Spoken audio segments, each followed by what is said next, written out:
Hola, soy Vanessa Ock y estas son las noticias de esta noche de lunes en Digital. Noticias Telemundo Digital. Eran 6 hijos en total, de míos y de él, y no quedó ni uno.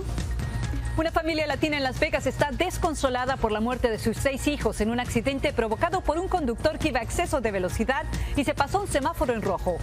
Sus hijos, de edades entre 5 y 26 años, eran estudiantes ejemplares. Sus padres los esperaban para cenar, pero ellos nunca llegaron.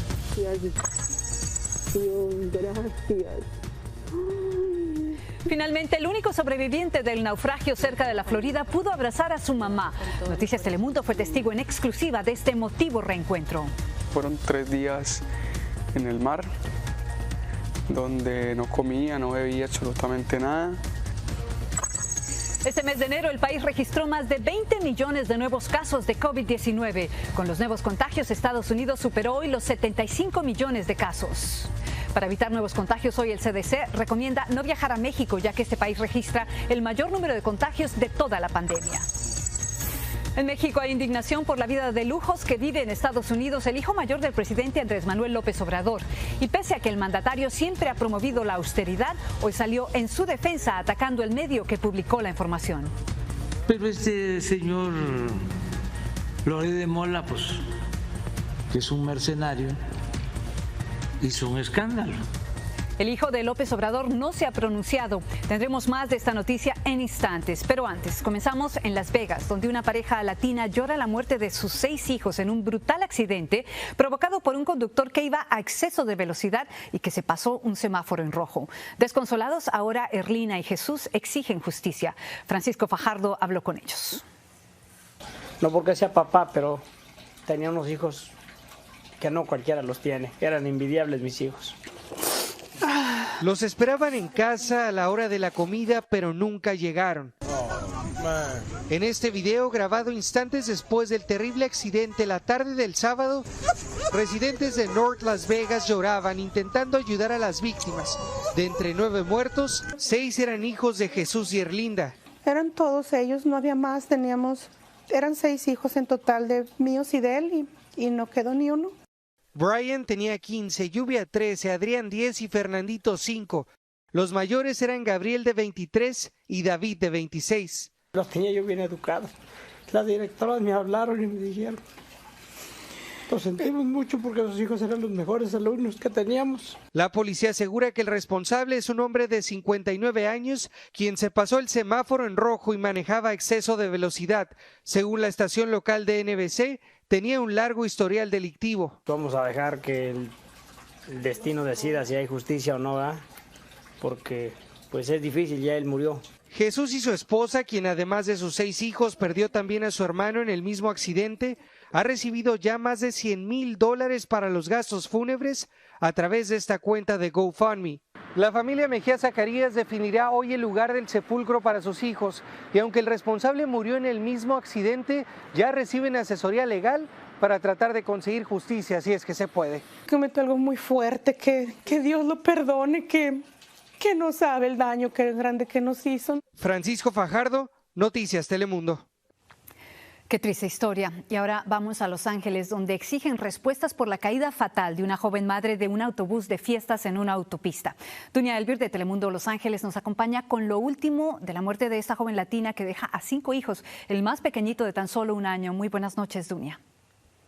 Buenas noches, Vanessa. Te cuento que el esposo de la víctima está devastado.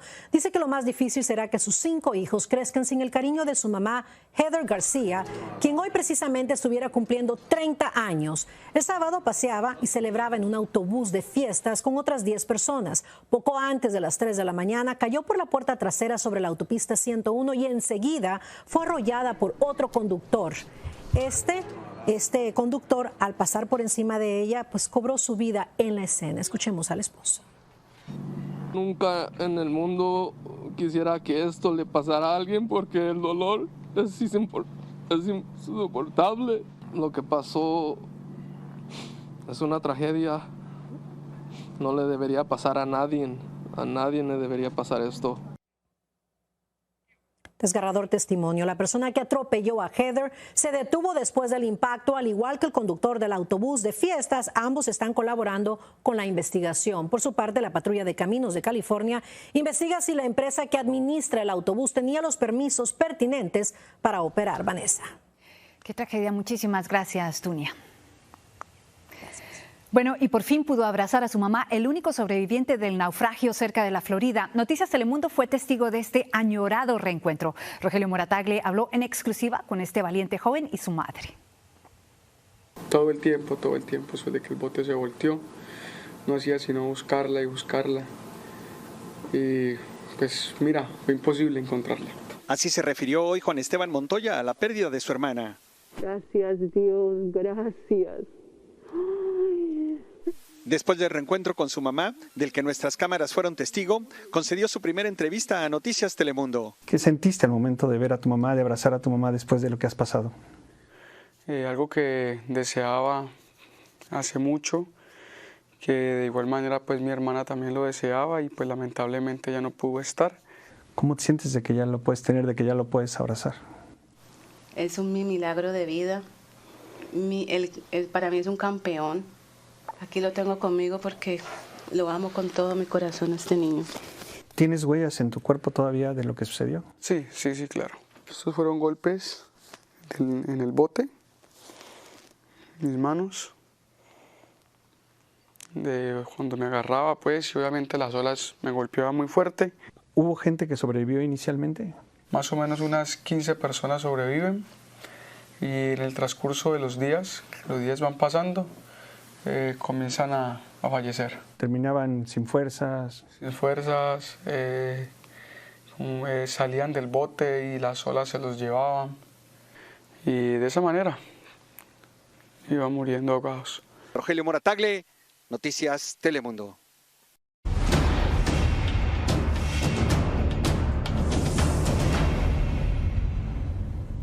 Más estados reportan que el número de contagios de COVID-19 está bajando, pero las cifras son todavía preocupantes.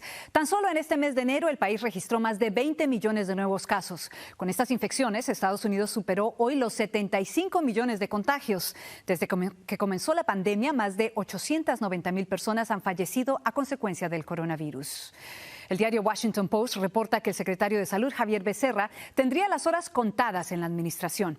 Según el periódico, funcionarios de la Casa Blanca están pensando en su reemplazo, frustrados por su bajo perfil durante la pandemia y los mensajes contradictorios sobre pruebas y aislamientos.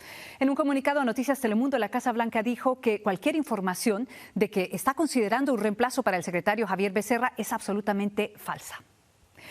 La vacuna contra el COVID-19 para niños menores de 5 años podría estar disponible a finales de febrero. Mañana mismo Pfizer planea solicitar el uso de emergencia a la FDA luego de varios meses de ensayos clínicos. Más de 11 millones de niños se han enfermado con coronavirus y la mayoría de estos pequeños hospitalizados aún no estaban en edad de vacunarse. La vacuna de Moderna contra el COVID-19 ha recibido la aprobación total por parte de la Administración de Alimentos y Medicinas. La vacuna ya había sido autorizada para el uso de emergencia desde diciembre del 2020. Con esta aprobación, Moderna se convierte en la segunda vacuna en ser completamente aprobada por la FDA.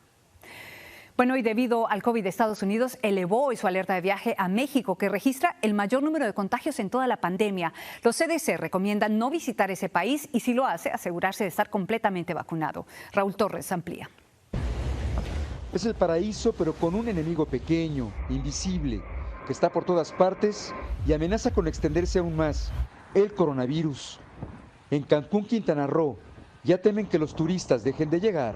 Afectaría todo lo que es la zona hotelera, todo lo que viene siendo la diversión, todo lo que viene siendo lo económico. Los Centros para el Control y Prevención de Enfermedades de Estados Unidos, los CDC, elevaron a nivel 4 la alerta de viaje por riesgo de contagio de COVID-19 en México. Por eso piden a sus ciudadanos que no viajen a este país. Andrés dice que eso sería catastrófico.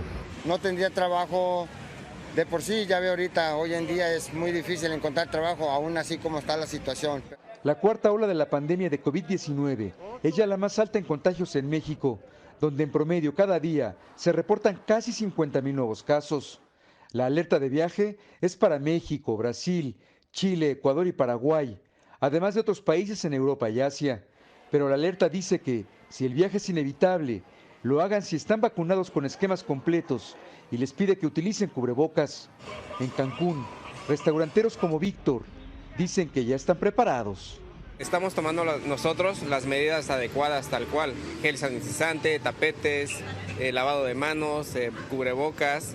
Y es que en los centros turísticos dicen que ya no aguantarían otro cierre total de los negocios, como ocurrió durante la primera ola de contagios. Dicen que si ya sobrevivieron al virus durante 2 años de pandemia, pueden seguir adelante. En México, Raúl Torres, Noticias Telemundo. Vamos a otros temas. Un tsunami de críticas está recibiendo el expresidente Trump por prometer el indulto a los asaltantes del Capitolio el 6 de enero del 2020 si vuelve a la Casa Blanca. Como nos dice Cristina Londoño, sus declaraciones generan repudio incluso hasta entre sus propios aliados. Más que el fantasma de un día trágico, el 6 de enero es tema de debate diario. La congresista Liz Cheney asegura que fue un intento golpista que Donald Trump incitó y está dispuesto a repetir. He threatens prosecutors. He uses the same language that he knows caused the January 6th violence. And I think that it tells us that he clearly would do this all again if he were given the chance.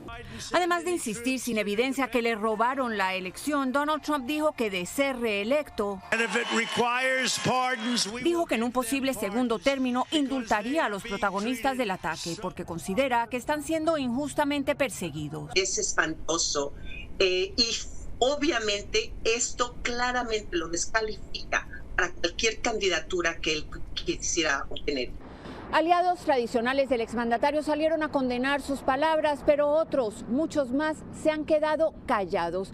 Y es que la popularidad y el control de Donald Trump sobre el Partido Republicano son indiscutibles.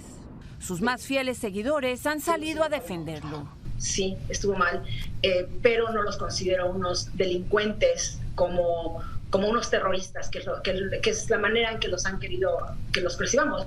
Seguidores, detractores y analistas no dan por descontado la posibilidad de que Trump logre la reelección ante los retos del gobierno Biden. El peligro para los demócratas es que esa desilusión llegue a afectar la campaña presidencial del 2024, donde no salgan a votar. Pero faltan 3 años. En términos políticos, una eternidad. En Washington, Cristina Londoño, Noticias Telemundo. Y en una noticia en desarrollo, hoy el periódico New York Times reveló que 6 semanas después de las elecciones, el expresidente Trump le pidió a su abogado, Rudy Giuliani, contactar al Departamento de Seguridad Nacional para pedirles si podrían legalmente tomar control de las máquinas de votación en los estados decisivos. En otros temas, el gobierno de Biden está usando deportaciones silenciosas para seguir expulsando migrantes venezolanos, aunque no haya relación entre los dos países. Lo está logrando porque usa países de tránsito como la República Dominicana. Noticias Telemundo Investiga habló con varios de los deportados y Damián Bonmatí nos tiene el reporte. Adelante. Sí, buenas noches. Hablamos con varios de los afectados, los deportados. Vuelan como si fueran turistas y los agentes deportadores sin ninguna identificación. Así nos lo contaban ellos. A la 1 de la madrugada me despertaron. Tenía 15 minutos para abandonar la correccional. Cuando llegamos al aeropuerto nos quitaron las esposas, nos dijeron que no podíamos correr, que no podíamos gritar, que no podíamos hacer un escándalo. Te dicen allá los oficiales que pues también que si no aceptas la deportación, que puedes estar preso de 8 meses a 5 años. Bueno, los deportados con los que hablamos siguieron una ruta similar. ICE los transportó hasta República Dominicana en un vuelo comercial y de ahí en otro hasta Venezuela. Lo llamativo aquí es que en campaña electoral Biden criticó estas deportaciones de venezolanos a través de países de tránsito y bueno, ahora se demuestra que bajo su presidencia esas deportaciones siguen y así nos lo confirmó la agencia ICE.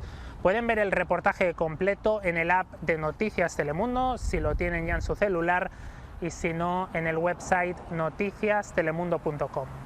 Muchísimas gracias, Dami. El reporte completo lo verá en Noticias Telemundo Investiga mañana a las 6:30, 5:30 Centro. En Michoacán, México, un reportero murió abatido a tiros por 3 sujetos afuera de su oficina. Se trata de Roberto Toledo, de 55 años, que trabajaba para el portal Monitor Michoacán.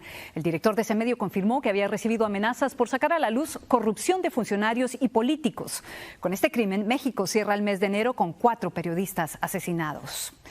También en México, un reportaje reveló que el hijo mayor del presidente Andrés Manuel López Obrador vive en una mansión rodeado de lujos en los Estados Unidos, un estilo de vida que contrasta con la austeridad que el presidente ha presumido desde que comenzó su mandato. Isa Osorio nos tiene los detalles.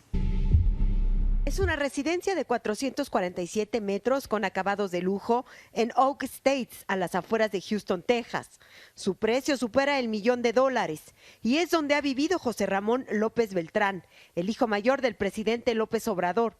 De acuerdo con una investigación de Latinos y Mexicanos contra la corrupción y la impunidad, habría conflicto de interés. Es una residencia muy lujosa. Según la periodista Verónica Ayala, quien realizó esta investigación, en agosto de 2019 Pemex firmó un contrato por $85 millones con la petrolera tejana Baker Hughes. Un mes después, López Beltrán y su esposa ocuparon esa casa. El dueño era un alto ejecutivo de esta compañía petrolera que tiene contratos vigentes con Pemex. No al lujo. Algo que contrasta con el discurso de austeridad. Hoy el mandatario menospreció la investigación. Pero este señor Loret de Mola, pues, que es un mercenario, hizo un escándalo. Actualmente en México hay 57 millones de personas que viven en situación de pobreza. Por eso para muchos mexicanos es indignante que el hijo mayor del presidente viva con esos lujos. Si realmente es lo que es, está muy mal. ¿Qué? Yo también soy junior de la 4T. En 2018, cuando López Obrador ganó la elección, su hijo aseguró que no formaría parte del gobierno. Yo voy a dedicarme a otra cosa, todavía no sé a qué. Hasta ahora, José Ramón no ha emitido pronunciamiento al respecto. En México, Isa Osorio, Noticias Telemundo. Hoy en Nueva York, Estados Unidos y Rusia se acusaron entre sí sobre la crisis de Ucrania en una reunión del Consejo de Seguridad de las Naciones Unidas. La delegación estadounidense responsabilizó a Rusia de poner en peligro la paz con el desplazamiento de 100.000 soldados a la frontera con Ucrania, mientras Rusia acusó a Washington de fabricar esta crisis para debilitar a Rusia. Spotify anunció que añadirá una advertencia de contenido en los podcasts del comentarista Joe Rogan que hable sobre el COVID-19. Esto luego de que la estrella de rock Neil Young retirara sus canciones de la plataforma porque acusó a Rogan de hablar falsedades sobre el coronavirus. Tras la decisión de Young de retirar su música, Spotify ha perdido unos $2.000 millones en la bolsa. Síguenos en nuestras redes sociales para más noticias y visita noticiastelemundo.com.